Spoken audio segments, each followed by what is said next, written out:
the Wildlife Observer Network.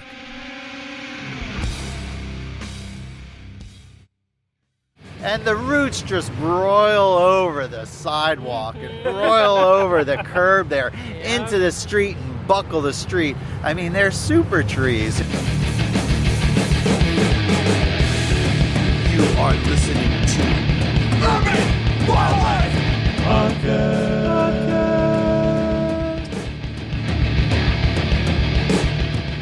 Welcome back to another episode of the Urban Wildlife Podcast. This is your co-host. Tony's not here today, but this is your co-host, Billy Brown. Feel free to get in touch with us at urbanwildlifecast@gmail.com. You can tweet at us at urbwildlifecast. You can find us on Facebook. So I am Lara Roman from the U.S. Forest Service, Philadelphia Field Station, and this is Jason. And I'm Jason Lubar. I'm the Associate Director for Urban Forestry at Morris Arboretum of the University of Pennsylvania. All right, so we are also joined by my daughter, Gilda, who might speak up here and there and work into the podcast. We'll see. She's a pretty mellow baby, but she still likes to talk, and I worry that Lara will not be able to complete the interview. Making googly eyes at her. So, my first question I wanted to ask is, well, actually, I'll set this up by saying I met Lara almost a year ago at an event for our day jobs. Well, this is about your day job, kind of, but not at all about mine. But I saw the table with Forest Service people, and I had to chat them up because it was a lot more interesting because no one was coming to this event, and we were sort of tabling and talking to nobody. In any case, we got to talking about what I talked about the podcast a little bit and writing for Grid Magazine, and you were talking about Forest Service stuff, but also your interest in London plane trees. Mm-hmm. And I have my usual reaction to London plane trees, which is I don't like them very much. And I don't know if I have logical, reasonable reasons for not liking them. But like I was talking to Tony about this, which is the co-host of the podcast. Where for me, like I think of them as the tree equivalent of hostas, which They're for me all are like, over the place. It's what you put somewhere when you don't have the imagination to put something more interesting there. So, which might be way too harsh. We may come back to that theme. So this is also going to be kind of like a convince me kind of podcast. But I'll start off by asking, what is a London plane tree? Does it fly? Is it from London? I'll give the first part of the explanation and let Jason chime in and then tell you about the confusion in the past, which relates to why they were so popular. So it's a hybrid, Platanus x acerifolia. It's a hybrid between the American sycamore, Platanus occidentalis, and the often called oriental plane, Platanus orientalis. That hybrid emerged by accident, I think 17th century, but nobody knew about it for a long time. Nobody knew that had actually happened. Botanists took a very long time to figure it out. Anything else you want to say about the hybridization? And the first plant record of it was described in Spain. That's why the new Latin name is Platanus hispanica. Oh, thank you, Jason. And but that's still under debate. But the at this point, that was the first description, so that name takes precedence. Aha. And you'll also see Platanus acerifolia without the X, or Platanus orientalis, like variety acerifolia in some of the older records. So the leaves look kind of like a maple? Is that why the acerifolia? I would guess so. Yeah. Okay. All right. Because the Orientalis has larger leaves, lots more lobes. It's a very interesting leaf, whereas our American sycamore looks sort of like a sugar maple leaf, generally. It does, yeah. Right. But they're also rather hard to tell apart when they're young. And from some study that was in Pittsburgh some years back, I don't know if you heard of this one, there was a lot more genetic variation in the past in the London plane. Whereas in the last few decades, it's been a few cultivars planted that are probably much more genetically similar. But in any case, way back when these trees would have been planted that we're standing under, we're near the Rodin Museum in downtown Philly. Yep. These trees would have been called Orientalis. Okay. So people who were planting these trees in the 1800s up through the early 1900s, planting records at Philly Parks and Rec, formerly from Park Commission, they were listing as Orientalis. And why that matters is because the Oriental Plain was famous in ancient Greece.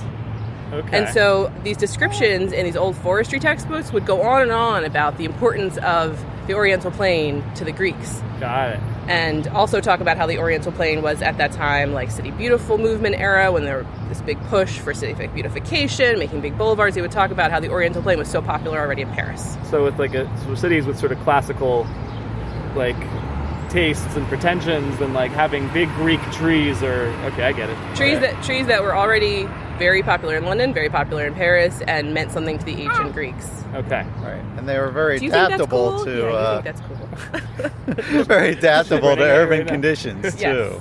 Yeah, so that was another thing that came up a lot in the old, again, these old like horticultural texts and magazines and nursery catalogs and forestry books. They would say the London Plain they would say the Oriental Plain can tolerate city fumes. There you go. So they were talking about pollution, and that's why it supposedly did so well in London. You'll still see that today. Right. Today in like any kind of arboricultural guide to trees. Oh, the London Plain got that name because it could do okay in London with the fume. And I don't know, I think people get the history a little mixed up sometimes because, like you said, new things learned about Spain. But and it also had this reputation of being pest and disease free. Okay. Back in its heyday of when everyone thought it was Oriental Plain. Right. And today, what happened was these trees evolved in the floodplain. So which is where you see American sycamore. Right. Today. You see them classically in river quarters. Right, on river quarters, the bone white branches and trunk of our American native sycamores just line wetlands and wet areas. You don't see them anywhere else but there, naturally. Yes, we have planted them in gardens and arboretum and our landscapes all over the place. But in nature, you only see them down by the creek. And just imagine that. It's the soil is very granular. It washes away. Ice flows come and hit the trunk. And so the wood fibers had to evolve to withstand all those slings and arrows of natural forces. And that's one of the reasons why they do so well in our urban environments. They're used to compacted soil. I mean, that's a big problem in our urban setting. We're standing on the soil now. We're compacting them. These trees can tolerate that because they grew up in the floodplain.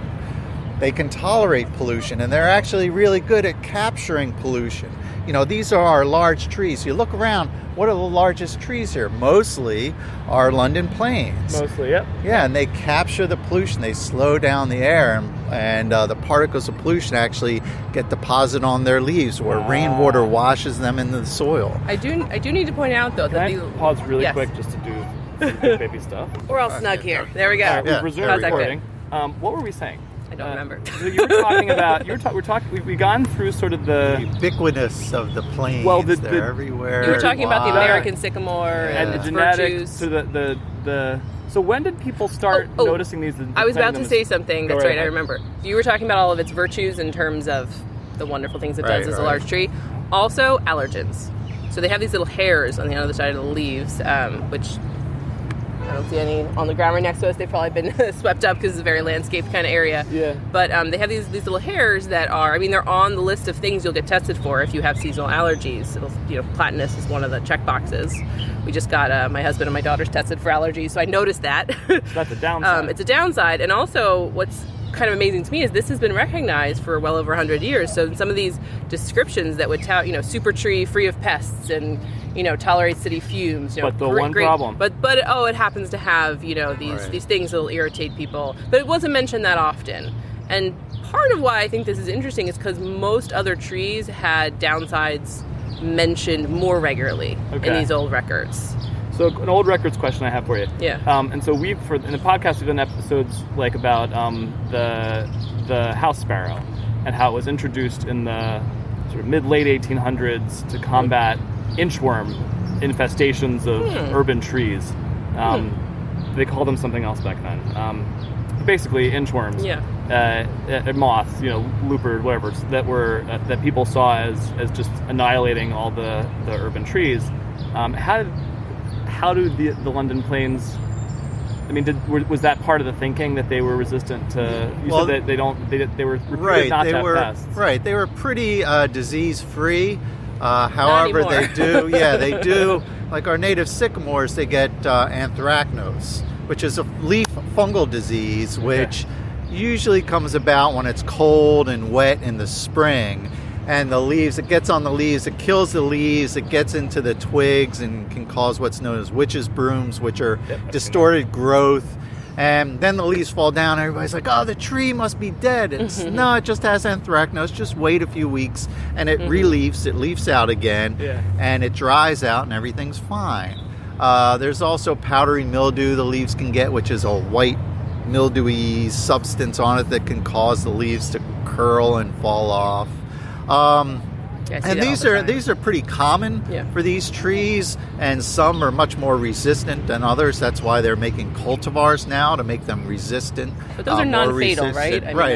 They're non-fatal. The tree can usually live through it. Now, if you get anthracnose year after year after year, the tree is like a battery. It's holding energy from the sun. It needs that energy, and it's like a battery. So after successive years of anthracnose, it can run the battery, quote unquote, down, and the tree can suffer that way. But usually it's a non-fatal, at least in the short term. Okay. But we can treat these. If you have a problem with your London plane, you can treat them either by spray or injection. So it's actually better for the tree if you do that every once in a while. That way the tree has its leaves, and you recharge the batteries. So what about So I say this knowing in my own mind, I like having trees around that have bugs on them to some extent to feed birds and other things. But I know that's also a downside when you're choosing a tree that'll be hardy and survive for more than a few years on your corner. And I'm looking right here over your shoulder, Jason, and I just with the way the sky is, I can see little holes in a lot of the leaves that we're looking at. Are those from pests, or is that? It could be from pests. There are things that skeletonizers or beetles that eat the inside of the leaf. Then there's the inchworms you talked about, and other caterpillars that can eat the outside of the leaves. So these are used, especially the older ones, very importantly for habitat. We're in a urban setting. There aren't really that many large trees around, and large trees provide that habitat with hollows or places where squirrels can live and places where birds can live. Pause for 1 second. Are we mowing here? Pause. All right, so we are recording again. Hello again. We had to move. We had to jump art museums. So we were next to the Rodin Museum, which I guess is part of the Philadelphia Art Museum organizationally. Yeah. And then we are now sitting in front of the Barnes Foundation, thank you. Barnes Foundation, which is a relatively old institution, but new location here on the Parkway, but still has a bunch of London plane trees. Yeah. And I wanted to mention, because I don't think we stressed this enough earlier, just how badly Philadelphia wanted to be Paris. So we are on the Ben Franklin Parkway, which is the imitation Champs-Élysées. Right. I mean, it explicitly imitates that boulevard, that grand old boulevard in Paris. And so the French connection, this like wanting to be a European style cosmopolitan city, just can't be stressed enough. And in the old reports from the Fairmount Park Commission, which started controlling street trees in 1912 and had been in this kind of late 1800s, early 1900s, they were building up the park system all across the city. So in their annual reports and the annual reports of the City Parks Association, Paris gets mentioned all the time. And not just Paris, but Paris and its street trees. And Paris has so many street trees, and this is how much they spend taking care of them, and shouldn't we be doing that? And they have so many street trees, and this many of them are Oriental plane, again, with the species confusion. And what was really fun, actually, like a little sidebar for anyone listening who either is from Philly or familiar with Philly, there was such a Philly attitude to these old reports. It was, we're going to be very kind of self-deprecating and like all the things wrong with our city and how it's managing its trees and all that. And then when the Parkway goes in, it was, we're the best city ever, the best thing any city's done this century. It was very like this, hate on our city, but also think it's the best city and no one else should pick on it. Yeah, and it wasn't like Philly was a rundown poor city. That's when Philadelphia was like a a big industrial. Sure. But we had been overtaken by Washington politically as a political powerhouse, by New York population and commerce-wise. So there was already this sort of inferiority complex that came through to me loud and clear in those in those early records. And I'll just point out the French thing. We went from a museum dedicated to Rodin to a museum that's full of French impressionists. So And the architecture down here is very inspired by the Beaux-Arts tradition, and the gentlemen who planned this landscape, Paul Cray and Jacques Rébert, who designed the Rodin Museum and designed the Parkway and designed Rittenhouse. They did a whole lot of other stuff. I mean, they were French-trained architects, landscape architects. So the French connection runs deep, and there was also the importance of Philadelphia being the center of botany for such a long time, the center of botany and horticulture in all of North America, I think. I mean, it was called the cradle of horticulture. I don't think we're the leaders anymore. I mean, we still have a lot of important institutions, but we had started off with the Bartrams and Bartram, Hamilton. So having all these really important people, and again in this kind of turn of the 20th century time frame, there were different people that were from France or from England, and they were, some of them, saying things about the plane tree, this oriental plane they thought it was. And I mean, I wrote down one little quote for you guys. A guy named Thomas Nuttall, he was an English botanist, ties to Philadelphia. He carried on some of the work that Michaud did, who was a French forester botanist. He wrote in 1842, "This tree deserves to be planted in the United States." So I find it really hard to believe. 1842. I find it really hard to believe that people in Philadelphia would not have been aware of that fact, that he said this in this important book. And then a botanist and entomologist, Macquart, if I'm saying that correctly, from France, he said in 1851, Oriental plane is one of the most celebrated trees. And then by 1912, that kind of same language is making its way into a report from a shade commission in New Jersey.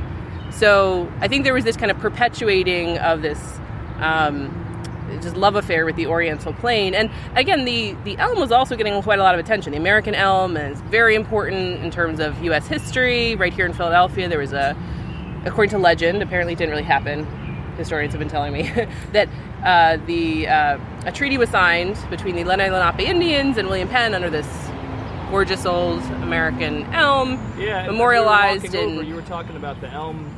Yeah. The elm, not elm theme. Right. So cities in New England and the upper Midwest got overloaded with elms, just like we got overloaded with planes. Now, lucky us, the planes haven't all died like the elms all died from Dutch elm. But, I mean, people have investigated the elm much more in terms of urban forestry scholarship, because it was such a traumatic loss when they all died. And sort of coming on the heels of the chestnut loss. Also. Right. And so different cities still retain names, like New Haven is still called Elm City. Yep. But so the elm was so celebrated, and there were some elms here. I mean, there were elms native here. There were some elms planted, but it was nowhere near as popular. So in some tree planting records from the city that I found from the 30s and 40s, the plane tree was like 40% of all street trees planted, and the elm was like 2%. And why I think this is that, again, these botanists in Philadelphia, nursery growers, people like Thomas Meehan, different publications from this, huge array of people with botanical expertise, they were saying, well, the elm has this beetle. And this elm leaf beetle, this is well before Dutch elm disease came about, but you have to spend money managing it. And another recurring theme in the old reports was Philly doesn't have enough money to manage anything. So you had this kind of, well, let's plant something that doesn't require as much resources to take care of.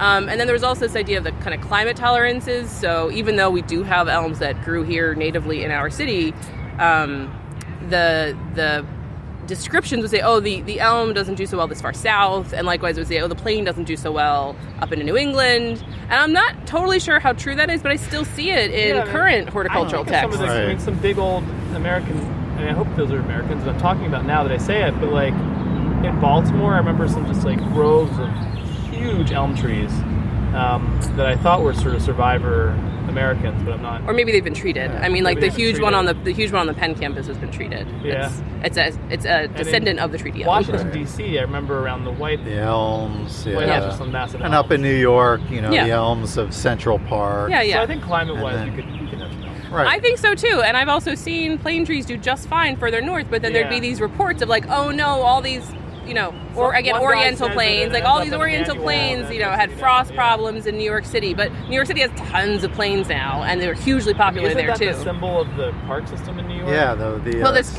London plain leaf. Yeah, sort of a London plain maple mashup. Yeah. But the point is that these considerations of what trees belong where are based on the lived experiences of tree professionals. Yeah. And so we are sitting under the artifacts of their decisions and what they thought was suitable for where. Some of it has to do with, all those kind of urban stresses Jason was talking about earlier, and some of it has to do with, the reality and the perception of climate, pests and diseases, so on and so forth. But again, it's one of the pretty much a bulletproof tree, and that's why you see it planted. And that's why you see here, these are long-lived trees, and if everything remains the same, which it never does, oh, come on. they'll last. I think they're just getting the leaf bags. Okay, great. Yeah. But yeah, we do have to tell you about canker stain, so it was actually banned. I didn't realize until I started this research. The London plane tree was banned in the 60s. Anyway. All right, let's turn back on. You were talking, because we, on our walk over from one art museum to the other, as we were trying to evade the landscapers, you were pointing out on what looked like an American sycamore, some... Right, and it had what's known as canker stain on it. And this fungus, it's really virulent in Europe.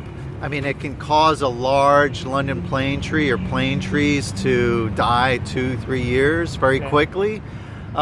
In here in the United States, it seems to be chronic and may cause death eventually, but for some reason, and I haven't figured this out yet, it would be a great study, it's not as virulent here as it is over in Europe. So, as Lara said, it was banned, the plane tree was banned because of canker stain and the worries, because it was just sweeping through Europe, as it still is in places, killing trees. But here we've seen trees with it 10, 20, last 30, 40 years. But the problem is, when you have a tree infected with canker stain, an arborist comes, and the arborist uses his or her tools on it, saws, what have you, and then goes and prunes the next London plane. And what happens is the fungus has little sticky spores on it that stick to your tools. And you're spreading it, and I've seen it actually spread down lines of London planes or sycamores when they're doing street tree pruning. Oh, because they're just going quickly. And they're just going quickly, shearing off branches. The idea that you have to clean your pruning tools has been in the suite of arboriculture best practices for decades now. Since the mid-1900s. Again, I've been reading through all these old records. It would be like, all right, so the canker stain, big problem, but okay, we can fix it by removing trees when their infections have gotten really bad, and then cleaning our pruning tools, going from one tree to the other. But does it happen? Right, does it happen in real sometimes. Life? Real arborists, not real arborists, but the larger arborist companies, and a lot of smaller ones too, know this and will sterilize their tools. Yeah. It's when you get in a situation, I think, with utility line clearance, they're just going down the line. They have to spend this much time on it, so they don't really care. Right. Yeah. And it's entirely possible in terms of the different levels of intensity of canker stain here versus Europe. It's entirely possible that our population of London plains have a bit more of the American sycamore in them. Right. I mean, because the canker stain is a disease from the U.S. It was actually found in Pennsylvania in the 30s.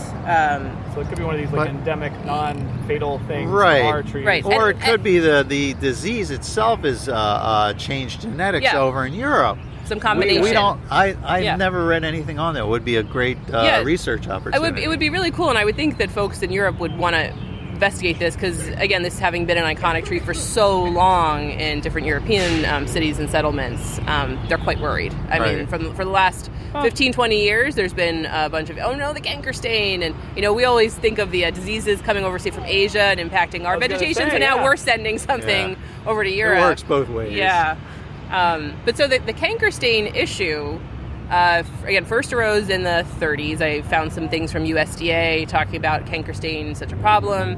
And then I'm not entirely sure when this disapproval or ban started in Philly, but by at least the early 60s. So I found a newspaper article from a former head of like Arboriculture in Fairmount Park, Bob McConnell, saying, all these things about planting street trees in the city, and we have to take care of them, and, who wants to get a street tree planted in front of their property, but, we won't approve of that plane tree anymore. And also the species confusion was continuing because it was called the London plane and the buttonwood, which is another name for the American sycamore, or it was called the plane. So, anyway, the tree that is ubiquitous on our streets, London plane, or whatever we want to call it, right? He would say, all this canker stain problem, we've already had to remove all these trees because of this problem. We're not going to approve it anymore. And yet, they were still planted.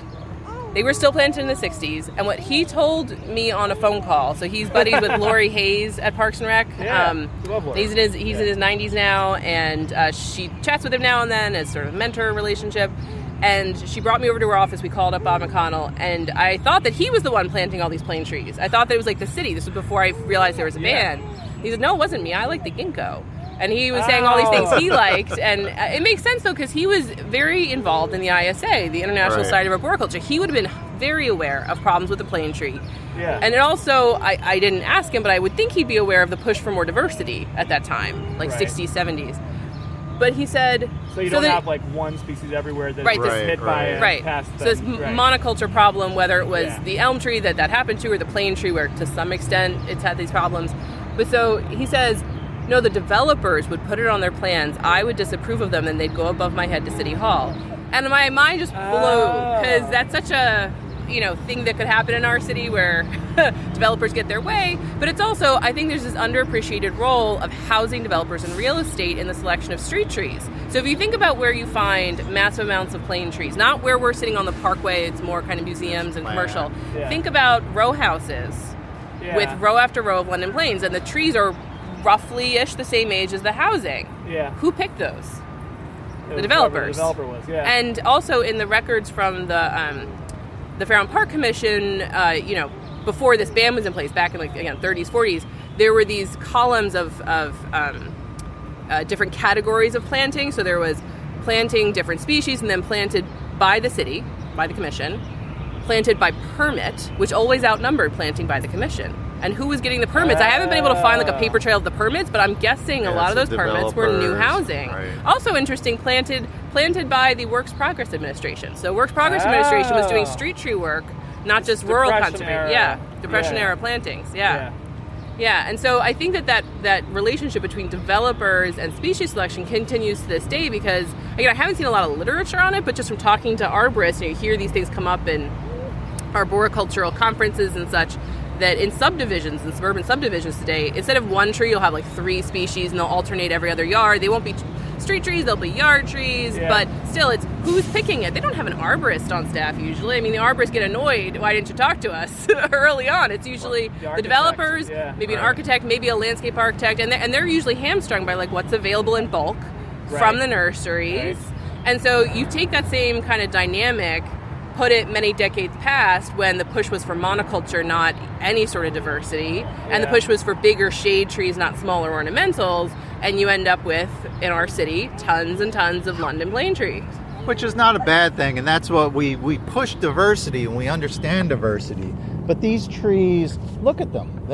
We know they survive and thrive here, so we shouldn't stop planting them, but perhaps we should plant less and less of them. But here it was used as a statement. Here's the grand boulevard. Evocative of Europe. Right, and it has to be uniform, and that's something, if you notice the trees in the middle, these are new trees in the middle, there is diversity there. The city picked 3 or 4 trees and planted a diversity trees to mix it up a little, but still have the uniformity of structure and form that we see here today. So what are we looking at? We're looking at what kind? Just over. There's oaks. There's red oaks, Shumard oaks, maples. What else was there? Did we plant lindens? Yeah, I forget. There's might be lindens in there too, but it's and you can see the form. If you stop and ask people wouldn't probably notice. Your tourists walking by wouldn't notice the diversity. Yeah, I also think there's a real value aesthetically to monocultures on a particular block. Right. I mean, you risk if something comes through killing that block, but if you can have block-to-block variation. But this idea of the uniform structure, kind of cathedral effect, they'll call it, which also can trap air pollutants. Right. That's hotly debated now amongst ecologists and epidemiologists, is the mixed relationships between the trees on the way and air over pollution. here, I was walking by one of the towers on the south side of the parkway, and they have or where was it exactly? But it was like a triangular section of land which had all been planted with honey locusts, and it had a nice kind of uniform. It was uniform, but it had a very nice effect. It's I'm partisan of the honey locust also, but I just wish they planted them with the thorns. I love those thorns so much, and it's do you have any? I don't know if it's a real practical problem with people getting impaled on the thorns. Yeah, well, when you first plant them, they can be at eye level, and that's no good for anybody, getting stuck by one of those thorns. And that tree, it's interesting. You go up to that tree and you touch one of the thorns, and it's amazing how sharp it is. How did that get so sharp? Why does this thing have thorns? And you realize these trees evolved back when there were the megafaunas. And, the large ground sloths trying to get at the seed pods. Those are thorns for mastodons right there. Right. And it's keep large things off. Great book, Ghosts of Evolution. There you go. The author's name I'm blanking on right now. That sounds cool. Look up Ghosts of Evolution. It's all about basically trees, American trees with features evolved for extinct megafauna. So, the Osage orange has fruit that were not meant for white-tailed deer, right? Yeah. Right. And even the pod, I guess deer eat honey locust pods, but still, the thinking was that they were more mastodon or ground sloth food than. There's a tree-related book club that our colleagues at PHS run. I'll have to check that book out and see if they want to add it to their to their list. Great book. It is. Well, one thing I'd like to say about the wonderful plane trees in our city, as we convince you that they're... No. I mean, look at the bark. It's very nice bark. They can be architectural if they're pruned that way, but look at them in our streets, in our city, in the highly populated areas. And the roots just broil over the sidewalk and broil over the curb there into the street and buckle the street. I mean, they're super trees, and it's amazing to see these old trees that are now in the street and people can't park next to them. But then have only a few square yards of what looks like a few square yards of free space, and they're all the rest of it's concrete. But the roots have to be somewhere. I know. The roots of these trees have to be, where are they going? Yeah, and they're just going underground. They're finding it. Because Philadelphia, we're not up high. Leaky it's not sewer well lines. drained Yeah, here. they're tapping into the sewer line. Yeah, and water line leaks. And also, we have a lot of really great mulch. This concrete mulch, it keeps the water trapped underground in the street. So the water stays underground and doesn't get a chance to evaporate. Sidewalk from Arborist perspective. Yeah. But for what it's worth, though, with all these problems that can emerge in terms of disrupting sidewalks and whatnot as the trees get massive and old, the newer tree plantings along streets are not these huge shade trees. No, they're picking these little... They're picking little things. And I love service berries. I was eating service berries on the way over, but it's like a tree of that size or... But so there's this right tree, right place concept that is really being pushed in relation to overhead utility lines, but it has to do with more than that, of finding the tree that is suitable to the conditions at the site. But... And won't cost $10,000 to take care of for arborist but fees. So... With the increasing push for smaller stature and also more ornamental trees that residents ask for, we're losing the shade. We're losing the shade. Right. Yeah, we're losing the shade, and we're losing all these other benefits that these huge trees provide. And once they're taken down, I mean, I think, and I would imagine a lot of other colleagues in professional arboriculture and research would think that we're having this shift away from street tree populations dominated by large shade trees. The Norway maples, the elms that have already all died, ash are coming down in different cities, and then here we have London Plane, and now they're getting replaced. Oaks that get really big. They're getting replaced, if they are getting replaced at all, which is a different matter, right? But when plantings are happening, they are much more often your smaller, to me, and maybe it's Zelkova, maybe something that's a bit more medium, but you're rarely getting these large stature trees because people say, a city like Philadelphia, we don't have your wide tree planting lawn like you have in the Midwestern cities, right? We have these tiny soil pits, narrow planting strips. We're in an unusual spot in Philadelphia in that we have this big buffer of grass. Yeah. If you're in my block in West Philly, we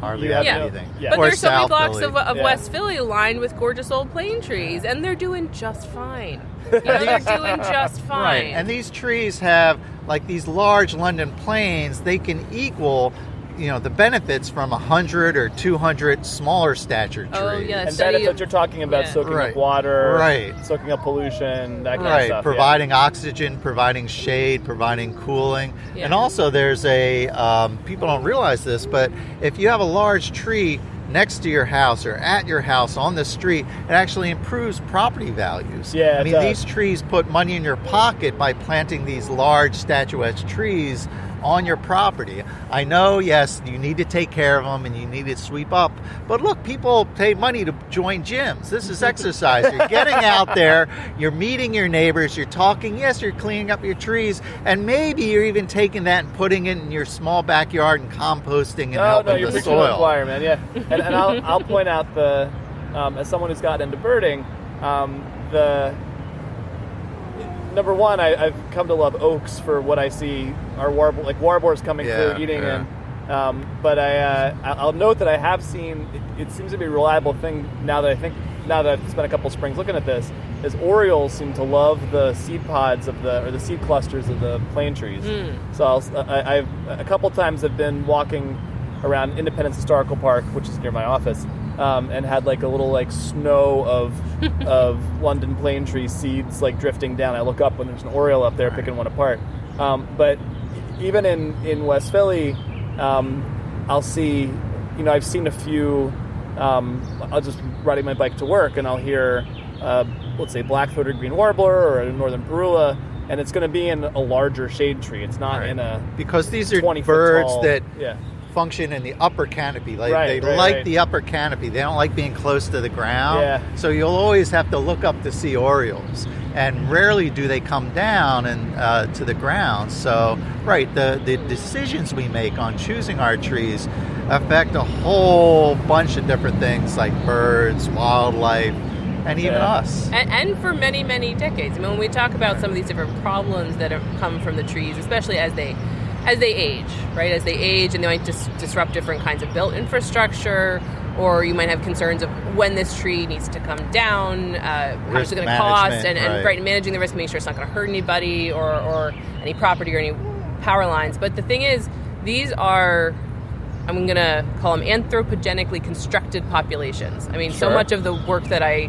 do is actually not about history. So I'm a research ecologist. I largely study things like tree mortality and canopy cover change and stuff like that.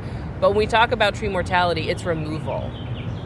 So we're talking about humans deciding what to plant, humans deciding what to remove. Yeah. So that demographic process, that process of population change and dynamics, that's all human controlled. And so, yes, we plant them, and then yes, at some point we have to remove them. And it's partly just making sure that idea of plant, maintain, remove, replace is perpetuated in the culture and in the city management. It's very hard to do because, arboricultural work at the municipal level is underfunded, and it's but it's also hard to think that far ahead. Right. You have to have sort of, plans being executed over decades, maybe hundreds of years. Yeah. It's hard at any scale to do that. Right. And it's the temporal aspect is always challenging to cities around the United States. Just the money to deal with this. And also we're looking at climate change. These London plains, will they survive climate change? Well, probably they will for a while, but 50 years, 100 years, 200 years? I mean, the city should be around for 500 years, 1,000 years. What will we be planting in the future, and how will we look ahead to find tree species that are adapted to future conditions? And we can be thankful that people who planted these trees selected these massive shade trees, right? Yeah. We can appreciate that, even if they're not still your favorite tree, right? But we can appreciate that we are sitting under shade, and we can hope that decisions are made today to allow the same kind of benefits for society, for wildlife, if that's your priority, into the future. Because one of the other kind of key things that motivated my research into this, aside from the curiosity of why planes and not elms in Philly, was that my fellow ecologists have increasingly been looking at things like spatial patterns in species composition or in levels of diversity of urban vegetation or in tree cover across or within cities, and then trying to correlate it against things like socioeconomic patterns, so U.S. Census data, or maybe they'll include topography if they think of that, or maybe they'll include like housing age. But I look at that kind of analysis and I go, well, those trees weren't planted today. Yeah. Right? You want to investigate why we have the trees we have them and where we have them. We have to look at what decisions that were made in the past. So the few studies that have included things like census data from decades ago, that's better correlated with these different kind of urban vegetation patterns today. And again, something like species composition, it's okay, we could try to crunch some numbers across multiple cities, but ultimately it's a historical kind of analysis question. And who selected the trees? Why did they select them? And this issue of developers is something that, again, light bulbs went off in my head when I heard that on the phone with the old arborist the one day, but it makes complete sense. And so I'm trying to highlight that in this work that I have not yet published about the London Plane, but I'm working towards. I was going to ask you about this. So are there something we should be looking to read? Not yet. Not yet. All right. Okay. Not yet. Keep tuned. I have some other papers about history in urban forests, but not one that's specific to the London Plane yet. It's ongoing this summer. We're still digging in the archives. But today, when planting street trees, that's governed by ordinances in a lot of the communities around Philadelphia and on the East Coast and all across the United States. So they have tree lists. Here's what you can plant and here's what you can't. Some of these tree lists are from the 40s and 50s and aren't applicable today. We get hired to, update all these ordinances, and so that tree list is constantly updating, depending on what the performance of the trees are, what new introductions they are, and so forth. And so a lot of the street trees, at least, come from ordinances. And those ordinances have to pass through zoning, have to pass through design. And so there are places where we can sculpt the diversity of our street trees. I'd like to point out, too, that there's having the ordinances on the books, and I mean, you know this, and then there's implementing them. Right. So one of the challenges in Philly with street trees, and this, relates to the London Plane, but also street tree management more broadly, is that you're not supposed to remove trees without permission. Yeah. But in reality, the fine is low and maybe not that well enforced. And our colleagues at Parks and Rec are thinking about this and thinking about it hard. But some other cities even have ordinances that cover private land, so you can't remove trees above a certain size even on private land, and we don't have that here. But yeah, I'll say because the fine's not going to happen. But when I was a kid, my parents removed a street tree from a friend of our house in the far northeast. It was a tree that had gone too big. It's a kind of 80s development, one of the last developments that happened in the city, area that has more twins and single family homes. And you should really have your trees in the lawn and not in the 1 foot wide planting strip. Yes, you should. Yes. But so they removed this tree. I remember my uncle came over one day, removed this tree. I don't know, late 80s maybe this was. I don't remember exactly, but. Did they even know you needed a permit? Why would they know that? Yeah. It's not widely known. You would hope that the professional arborists that are hired to do. No, nobody knew. All right. Nobody would. No, and nobody would have cared, frankly. Right. There were enough other issues in city budgets in the 80s than for someone to go after city workers in a house. Well, in you Somerton. mentioned that now, but Philadelphia does have a heritage tree program where any native tree or most native trees over 24 inches in diameter are heritage trees that offer some protection during the zoning review. And it took a little while, but London Plane was added to the list. So London Plane is the only non-native tree because the city realized, well, look at all these London Planes. What, is somebody going to cut them down? No. So we have to add London Plane to that list. So it's the only non-native tree. Getting things in place in terms of procedures for tree planting and removal decisions can very much shape what species we have and how big the trees are. Yeah. I want to thank Lara and Jason for joining us on the podcast today. Pleasure. Happy to be here. Thanks for listening to this episode. If you want to get in touch with us, you can reach us at urbanwildlifecast@gmail.com. You can find us on Facebook. You can tweet at us at urbwildlifecast. Thanks so much for listening. Just wanted to make a quick note. Where we ended up talking by the Barnes Foundation. Seems to be a major house finch hotspot. I guess they seem to be nesting in the cracks that, or have nests, I think, in the sort of gaps and cracks around the facade of the museum, and are singing like crazy from the London plane trees right here.